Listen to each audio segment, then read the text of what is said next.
Sa simple pagtulong mo, mayroong buhay na naisasalba, mayroong pamilyang umaangat. The Senate is now constituted.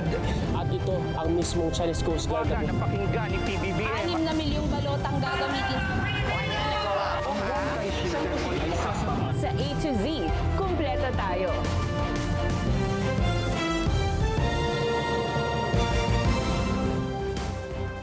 Luzon, Visayas, Mindanao at buong mundo. Ngayon ay araw ng kalayaan ng Pilipinas, Biyernes, June 12, 2026. Ako si Barbie Mulak at ito ang balitang A to Z.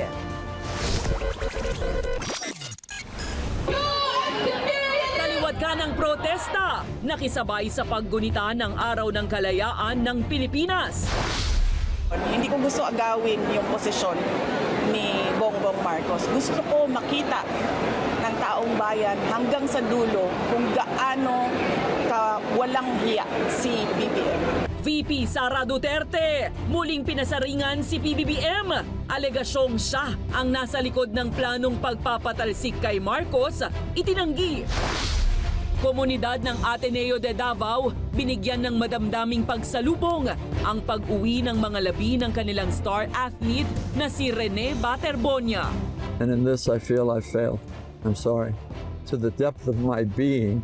Sa unang pagharap sa publiko matapos ang trahedya, Blue Eagles coach Tab Baldwin humingi ng sorry. Gera ng US sa Iran, malapit nang matapos ayon kay US President Trump. Kasunduan, malapit na umanong tanggapin ng Tehran. At sa showbiz, aktres na si Max Collins at MGI All-Stars winner Vanessa Pulgarin nagkita na. Magkamukha nga ba?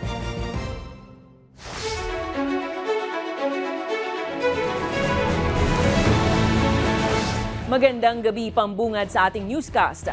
Isang masayang araw ng kalayaan po sa ating lahat. Ipinagdiriwang ngayong June 12 ang ika-128 taong anibersaryo ng kalayaan ng Pilipinas. Kasabay nito, isinagawa ang mainit na selebrasyon sa Rizal Park sa Maynila. Habang sa unang pagkakataon naman matapos ang kontrobersyal at magulong palitan ng liderato sa Senado, kinilala ni Pangulong Ferdinand Marcos Jr. si Senator Sherwin Gatchalian bilang Senate President pro tempore. May mensahe rin ng Pangulo ngayong araw ng kasarinlan. Kasama natin live si Naomi Almojano para sa detalye ng mga naging pagdiriwang. Naomi. Barbie, kalayaang kinabukasan at kasaysayan. Diyan sumentro ang pagdiriwang ng ika-128 anibersaryo ng kalayaan ng Pilipinas ngayong June 12. At sa kalagitnaan nga ng gulong nangyayari sa Senate leadership at iba pang isyong politikal sa bansa, mensahe ni Pangulong Ferdinand Marcos Jr., piliin ang ikabubuti ng bayan. Sa pangunguna ni Pangulong Ferdinand Marcos Jr., inalaya ng bulaklak at pagsaludo ang monumento ng pambansang bayani na si Gat Jose Rizal. Buong dangal ding inawit ang lupang hinirang at nanumpa sa watawat ng Pilipinas bilang pagsisimula sa All-Day Independence Day celebration. Sa Parade of Freedom sa Quirino Grandstand, naghiyawan at palakpakan ng mga manonood nang kilalanin bilang Senate President pro tempore ni Marcos Jr. si Gatchalian. Senate President pro tem Sherwin Gatchalian, the Dean of the Diplomatic Corps. Hindi lingid sa kaalaman ng lahat na mainit pa rin ang Senado sa palitan ng liderato lalo na sa Senate presidency sa pagitan ni na Senators Alan Peter Cayetano at Gatchalian. Kaya napapanahon ang mensahe ng Pangulo sa kanyang talumpati.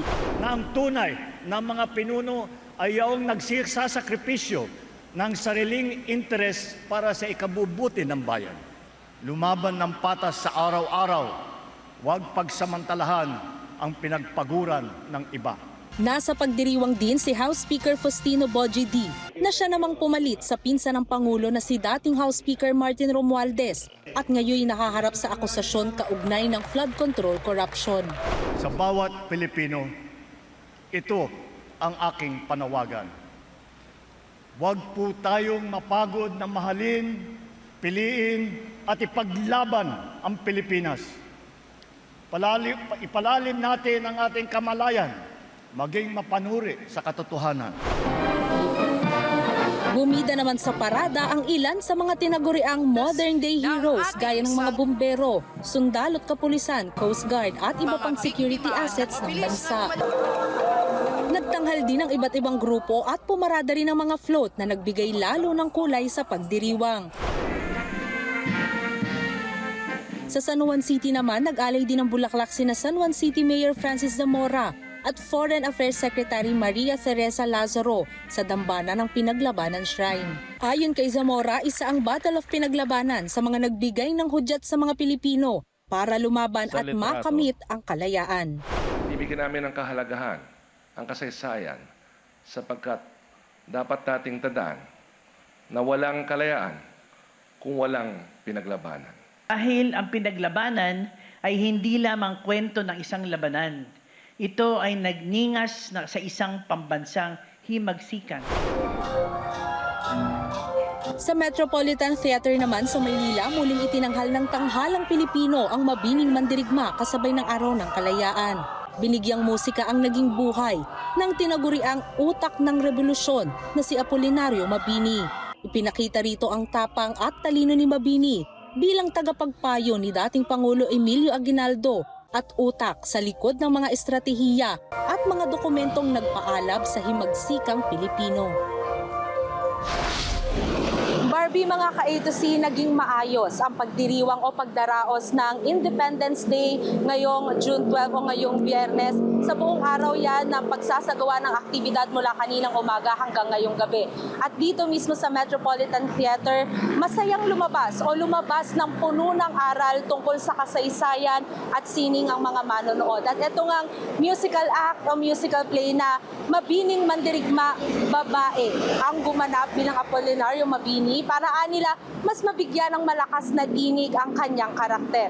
At sa musical play, pinakita din o kwinento din ang mga nangyari o mga kaganapan bago tuluyang nakamit ang kalayaan. Yan muna ang latest mula rito sa Maynila. Balik sa inyo, Barbie.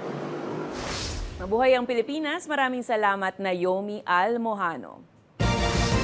Samantala, nagdaos naman ng kilos protesta ang iba-ibang grupo ngayong Araw ng Kalayaan laban sa malawakang korupsyon at matinding pamumulitika.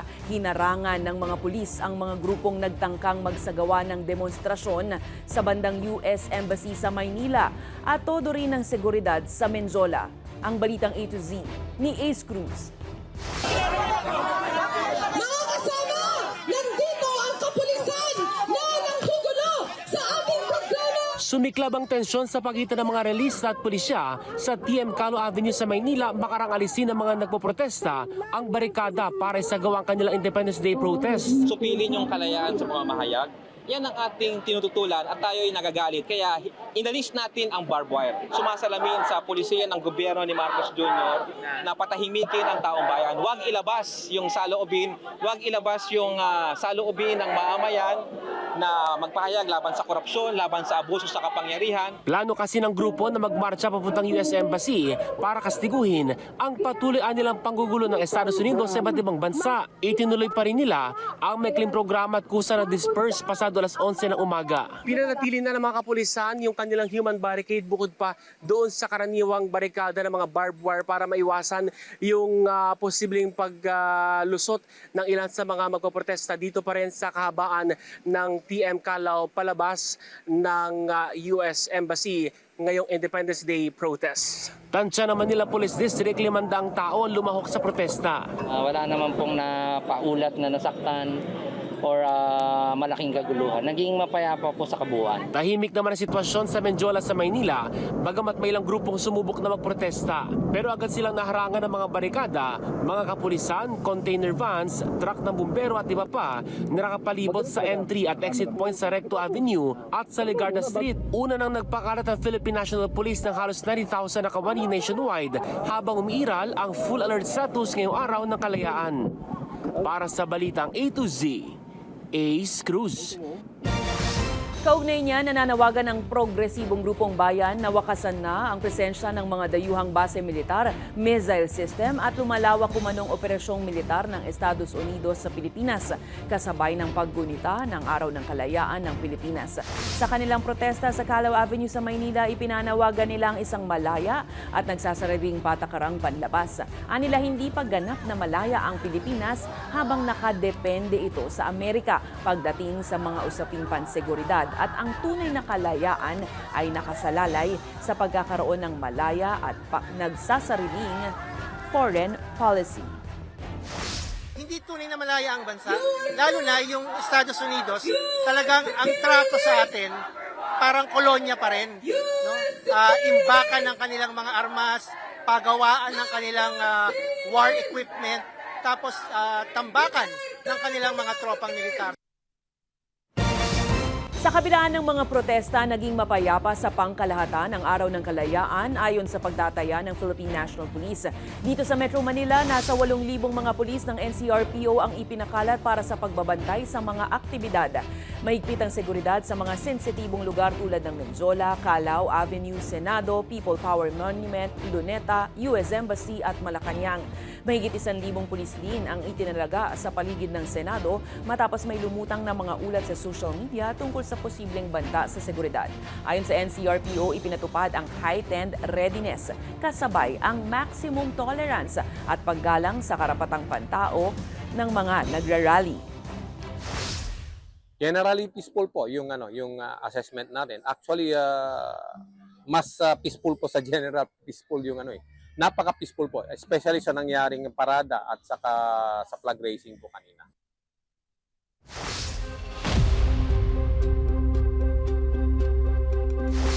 Iginiit ng isa sa mga private prosecutors sa impeachment trial ni VP Sara Duterte na dapat nang ituloy ang proseso at huwag nang maantala pa dahil matagal nang naghihintay ang publiko para sa pananagutan. Ayon kay Attorney Amando Ligutan, mahalagang maisulong ang paglilitis para maipakita na walang sinuman kahit mataas na opisyal ng gobyerno ang ligtas sa pananagutan sa ilalim ng batas. Binanggit niya ang isang kaso kung saan nasesentensyahan ng pagkakakulong ang isang ordinaryong punong guro dahil sa umano'y pagbulsa ng 5,000 pisong pondo ng pamahalaan. Babala niya, magpapadala ng maling mensahe sa publiko kung hindi mananagot ang mga matataas na pinuno sa kabila ng mga paratang laban sa kanila. Samantala, ipinaliwanag din ni Ligutan ang mga inaasahan sa pre-trial conference sa susunod na linggo. Ayon sa kanya, magsusumiti ang magkabilang panig ng kanilang pre-trial briefs kung saan ilalahad ang mga dokumentaryong ebidensya, mga saksi at mga katotohanang maaaring pagkasunduan ng magkabilang panig. Kapag may mga facts na parehong tatanggapin ng prosecution at depensa, hindi na kailangang patunayan pa ito sa paglilitis. The news of a school principal that was ordered in prison for 11 years for pocketing 5,000 pesos of public funds. That made me realize if we can do that, if we can send somebody, a lowly school principal, to prison for 5,000 pesos for 11 years, what's stopping us from doing the same, from holding accountable, for example, a higher official like the vice president may give you a free pass, may make you immune from the call for accountability. Inihayag ng House Prosecution na balak nilang ilahad sa Senate Impeachment Court ang sinasabing mga bagong ebidensya laban kay VP Sara Duterte na umano'y magpapakita ng mga hindi na ideklarang personal na ari-arian sa kanyang SALN. Ayon kay House Impeachment Prosecutor at Bicol Saro Party List Representative Terry Redon, kabilang sa ipakikita ang mga properties na umano'y may halagang milyong-milyong piso na hindi na isama sa Statement of Assets, Liabilities and Net Worth ng BICE. Giit niya, maaaring kapareho ng bigat ng usapin ito nang nauna ng issue sa mga bank accounts ni VP Sara. Sa kanilang pre-trial brief, sinabi ng prosecution na magpapatawag sila ng mga witness mula pamahalaan na magpapatunay at magpapaliwanag sa mga dokumentadong ebidensya. Tiniyak din nila na maaaring magsupina ng mga pribadong individual na may kaugnayan sa transaksyon para patunayan ang mga alegasyon. may maasahan po tayong pinakabagong ebidensya sa darating pong linggo. No? So, maganda nga sa pre-trial submission na lang po natin ito makita. I think this is of almost the same magnitude as the bank accounts. So, katulad po ng bank accounts, no, meron pong ilang mga pag-aari na hindi po na-disclose. Sinabi ni Vice President Sara Duterte na wala siyang balak na pabagsakin o agawin ang kapangyarihan ni Pangulong Ferdinand Bongbong Marcos Jr. sa kabila ng mga lumalabas na panawagan na pamunuan niya ang isang pag-aalsa laban sa administrasyon. Ayon kay VP Sara, bilang konstitusyonal na kahalili ng Pangulo, tungkulin niyang igalang at ipagtanggol ang saligang batas. Giit niya wala sa kanyang kamay ang pagsasagawa ng mga extra-constitutional na paraan para pataubin ang kasalukuyang administrasyon. Sa halip sinabi ng bise, nananaisin niyang makita ng publiko ang mga ginagawa ni PBBM hanggang sa huli. Hindi rin pinalagpas ni VP Sara ang araw ng kalayaan para batikusin at akusahan ang matataas na opisyal ng pamahalaan kabilang si Marcos Jr. na umano'y sangkot sa pagnanakaw ng pondo ng bayan. Matatandaang nasasangkot din si VP Sara sa isyu ng confidential funds at umano'y korupsyon na isa sa mga elemento ng impeachment case niya. So, wala sa aking mga kamay ang pagsasagawa ng extra-constitutional means, no, to overthrow the current administration. At hindi ko din gusto yon. Hindi ko gusto agawin yung posisyon ni Bongbong Marcos. Gusto ko makita ng taong bayan hanggang sa dulo kung gaano walang hiya si BBM.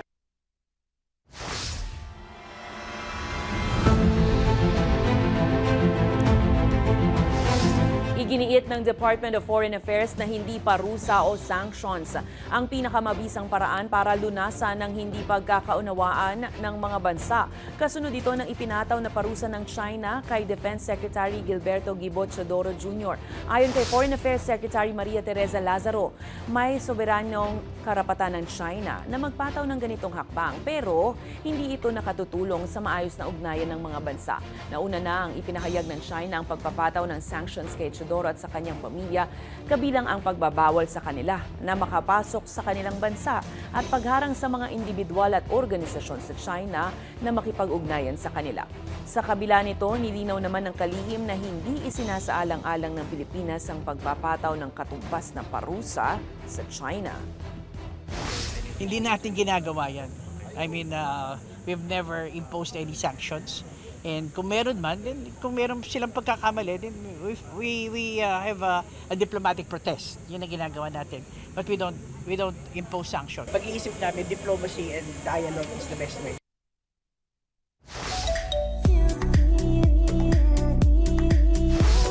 From Quiapo to Africa. Matapos ang matagumpay na FPJs ang probinsyano at Batang Quiapo at bago ang inaabangang serye na si Gabo kasama si Julia Montes, patuloy ang paglawak ng audience ng FPJs Batang Quiapo sa buong mundo dahil mapapanood na ito sa mahigit 40 bansa sa Africa.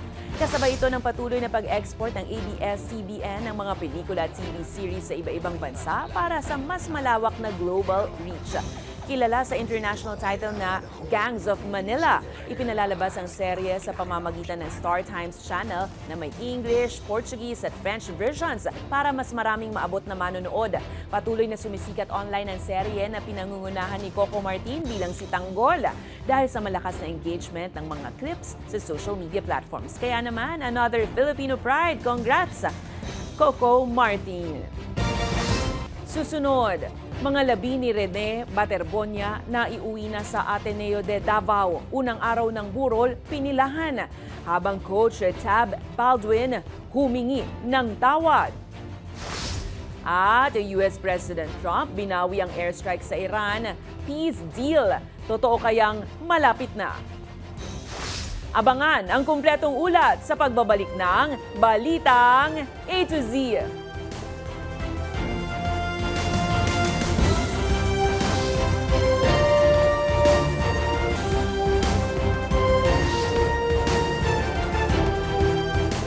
Nakauwi na sa Ateneo de Davao ang mga labi ng kanilang high school alumnus at student athlete na si Rene Baterbonia, habang ilalagak naman sa Ateneo de Manila, Quezon City Campus ang mga labi ni Divine Adili.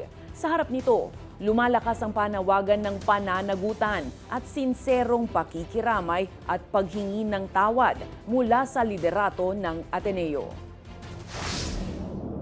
Madamdaming pagsalubong ang inialay ng Ateneo de Davao University Senior High School Bangkal Campus para kay Rene Baterbonia, ang kanilang star athlete na mas kilala sa kanyang palayaw na Bobet. Sa unang araw ng public viewing sa Christ the King Chapel, dagsa ang mga taga-suporta at mga kaibigan ng yumaong 19 anyos. Nakadisplay rin sa burol ang mga jersey ni Baterbonia noon at ang number 35 jersey sana niya para sa UAAP team ng Ateneo de Manila.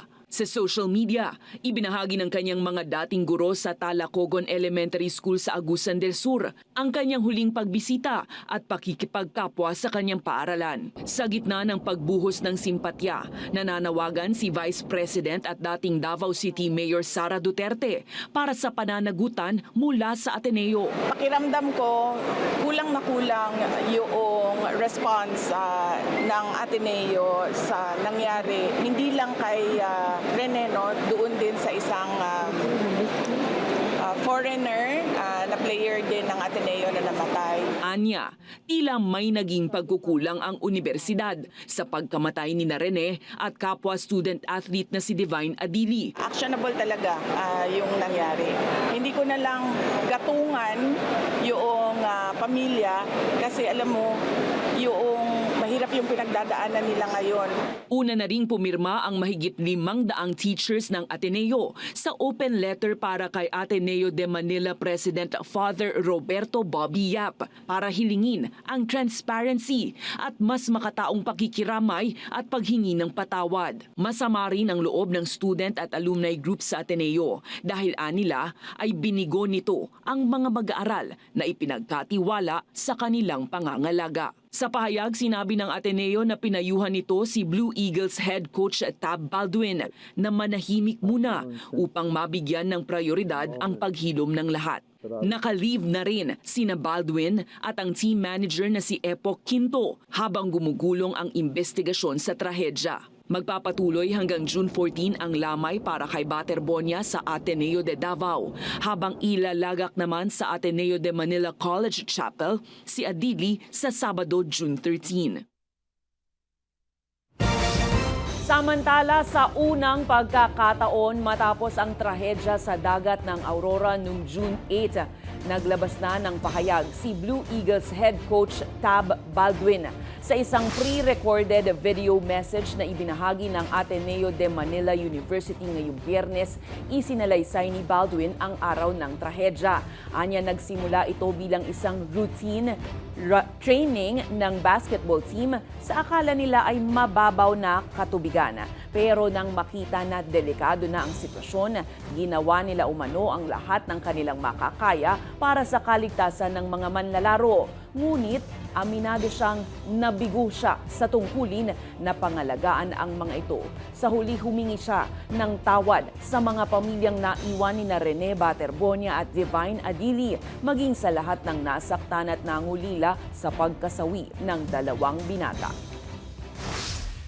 As a coach, I'm entrusted by you, the parents and the families, with first and foremost their well-being.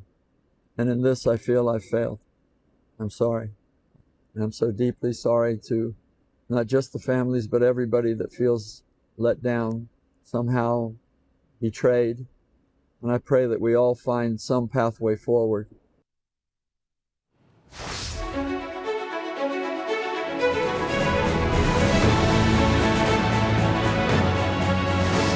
Aabot sa 4,000 trabaho overseas ang alok ng Department of Migrant Workers sa isang job fair na isinagawa nitong Biyernes kasabay ng paggunita ng Araw ng Kalayaan. Daan-daang aplikante ang dumalo kung saan mas pinipili na ng marami ang mga bansa sa Europa dahil sa mas mataas na sahod, lalo na sa factory, warehouse, hospitality at caregiving jobs. Ayon sa DMW, layunin ng job fair na magbukas ng mas maraming oportunidad sa mga Pilipinong nagnanais magtrabaho sa labas ng Pilipinas, kasabay ng pagtitiyak na protektado ang mga OFW laban sa illegal recruitment. Nagpaalala rin ng ahensya laban sa illegal recruiters na nangangako ng mabilis na proseso o hindi rehistradong deployment. Samantala, nilinaw ng DMW na patuloy na pinapayagan ang pagdedeploy ng mga may valid visa at employment contract sa Hungary, kasabay ng paghihigpit nila sa foreign workers habang pinag-aaralan pa ang bagong guideline na maaaring makaapekto sa mga susunod na aplikante. Kinikilala natin yung karapatan ng bawat bansa na maglabas ng national legislation at national policy nila. No? Ang importante dito, patungkol po sa Hungary, nakikipagtulungan po ang DMW at ang DFA na makipag-usap sa ating counterpart. Dahil kung naalala nyo, noong nakaraang naglabas sila ng ganito, ay exempted po ang Pilipinas. Isa po ang mga OFWs natin na hindi sakop ng batas na ito. Majority talaga Europe, lalo na ngayon ang pinaka-main na country na hinahanap ng mga applicants ay Europe. Nagdaos ng mga aktibidad ang iba-ibang lugar sa Pilipinas maging sa ibang bansa para gunitain ang Araw ng Kalayaan ng Pilipinas. Sa Cavite City, pinangunahan ni Mayor Denver Reyes at iba pang opisyal ang paggunita sa pamamagitan ng seremonya ng pagpupugay sa watawat at maiksing parada bilang pagkilala sa kalayaan ng bansa. Sa Bulacan naman, isinagawa ang paggunta sa makasaysayang Baraswain Church na isa sa mahalagang simbolo ng kasaysayan at demokrasya ng bansa. Sa Cebu, binigyang pugay ang katapangan ni Lapu-Lapu at ang kanyang paglaban sa mga mananakop na Espanyol. Samantala sa Hong Kong, idinaan naman ng ilang Pilipino sa mapayapang protesta ang paggunita ng Araw ng Kalayaan. Ayon sa kanila, hindi ganap na ang kalayaan kung may mga korupsyon at pagnanakaw sa pondo ng bayan.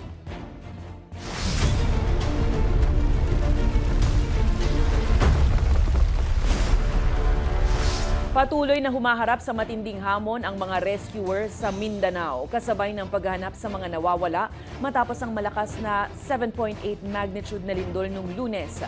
Ayon sa Office of Civil Defense, karamihan sa mga nawawala ay mula Region 11 at 12, kabilang ang mga lugar sa Glan, Sarangani.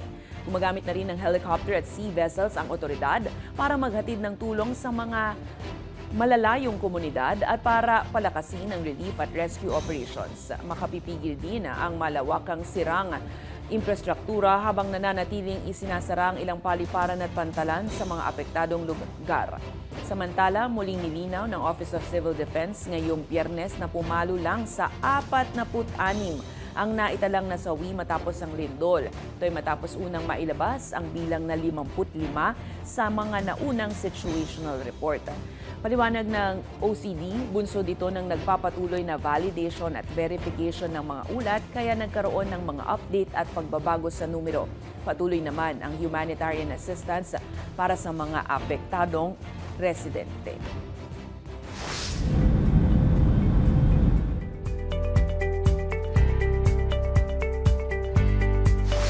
Inanunsyo ni US President Donald Trump na kakansilahin na ang kanyang planong dagdag na airstrike laban sa Iran at sinabing maaaring malapit na ang isang kasunduan para tapusin ang digmaan. Ayon kay Trump, mayroong usapan na umano'y inaprubahan na ng matataas na opisyal ng Tehran at mga kaalyado nito, kabilang ang US at Israel. Pero agad itong pinasinungalingan ng Iran kung saan sinabi ng Foreign Ministry na wala pa silang pinal na desisyon sa anumang kasunduan. Nananatili namang magkabaligtad ang mga impormasyon mula sa magkabilang panig. Samantala, umani naman ng positibong reaksyon sa merkado ang anunsyo kung saan tumaas ang stock at bumaba ang presyo ng langis sa panahon ng mga pahayag ni Trump.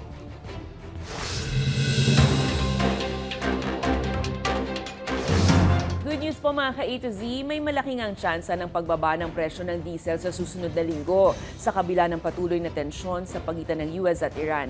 Base sa 4 na araw na trading sa international market, posibleng maglaro hanggang 2 piso ang bawas presyo sa kada litro ng gasolina, mahigit mahigit 2 to 3 pesos naman ang maaaring tapya sa kada litro ng diesel, habang hanggang 50 sentimos ang posibleng ibaba sa kada litro ng kerosene.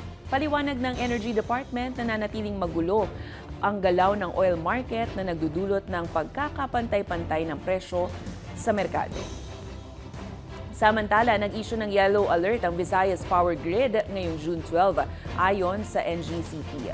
Ipinatupad ang alert status mula alas 6 hanggang alas 8 ng gabi dahil sa kakulangan ng reserba sa grid. Paliwanag ng NGCP, nagkakaroon ng yellow alert kapag hindi kasya ang supply ng kuryente para matiyak ang contingency requirements ng grid.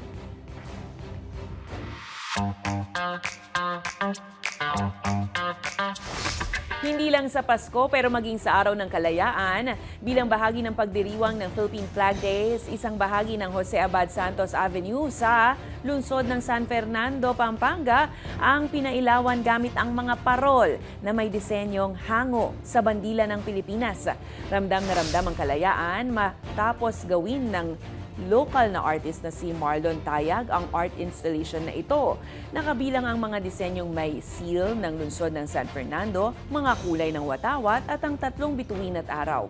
Layunin ng proyekto na ipagdiwang ang kultura at pagkamakabayan habang pinapasigla ang lungsod sa pamamagitan ng sining at turismo.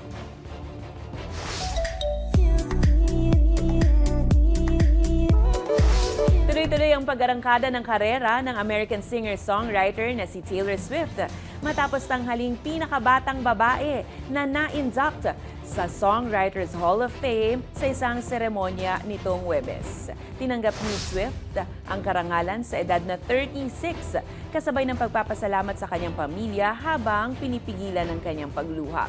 Binigyang pugay din siya ni Steven Spielberg na pinuri ang kanyang kakayahan bilang isang composer na may malaking impact sa pop culture. Dinaluhan din ng malalaking music icons ang event na kinilala para sa kanilang ambag sa industriya ng musika. Susunod, pop-up store sa isang mall sa Pasay, hatid ng BINI sa kanilang ika-5 anibersaryo. At kambal yan, Max Collins at MGI All-Stars Queen Vanessa Pulgarin pinasaya ang fans sa kanilang twinning poses. Huwag bibitiw, tutok lang sa balitang A to Z.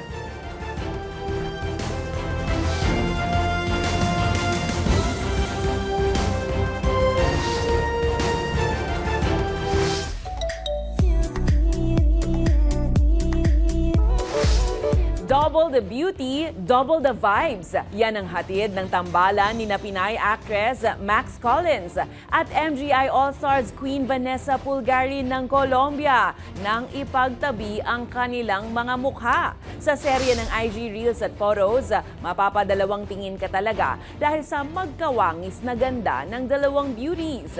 Matagal ng biro ng Pinoy pageant fans, nakamukha ni Max si Vanessa. Kaya naman sa pagbisita sa Pilipinas ng Colombian beauty queen para sa isang media event ay todo posing ang dalawa para sa fan service. And yes, agree ang netizens, mukha nga silang kambal.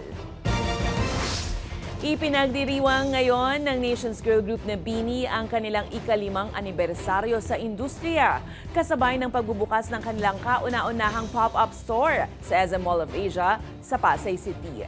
Puno ng iba-ibang merchandise ang BINI pop-up store tulad ng bag, damit, tumbler, sticker, cosmetics at iba pang produkto na may kanilang designs at larawan. Bumisita rin ang mga miyembro para sa kanilang fandom na Blooms. Ibinida naman ng members ang kani-kanilang iba-ibang era na makikita sa merchandise tulad ng Feel Good, Born to Win, Tala Arawan at Biniverse. Tatagal hanggang August 15 ang pop-up store habang patuloy rin ang preparasyon ng grupo para sa kanilang World Tour na magsisimula sa June 20 sa MOA Arena.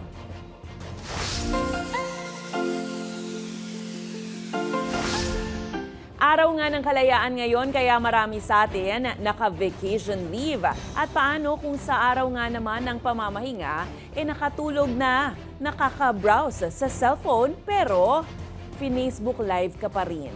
Panoorin.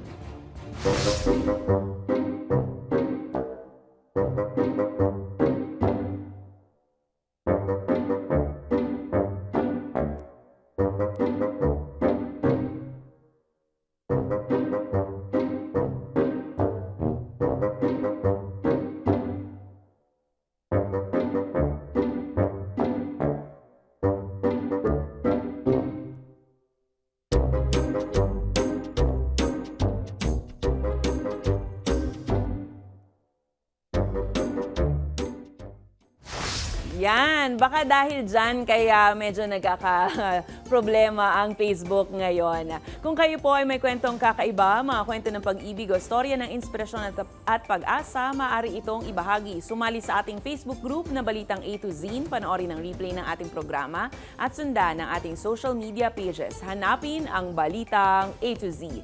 Ang ating pabaong quote of the night ngayong araw ng kalayaan ay mula sa pambansang bayani ng Pilipinas na si Dr. Gat Jose Rizal. Ayon sa kanya, mas mabuti pang mamatay ng may dangal kaysa mabuhay ng alipin. At yan ang mga balita at impormasyon, mga kwentong may dalang inspirasyon na tinutukan ng Balitang A to Z. Ako si Barbie Mulak, maging maalam, makialam. Magandang gabi sa iyo, Pilipinas. Happy long weekend.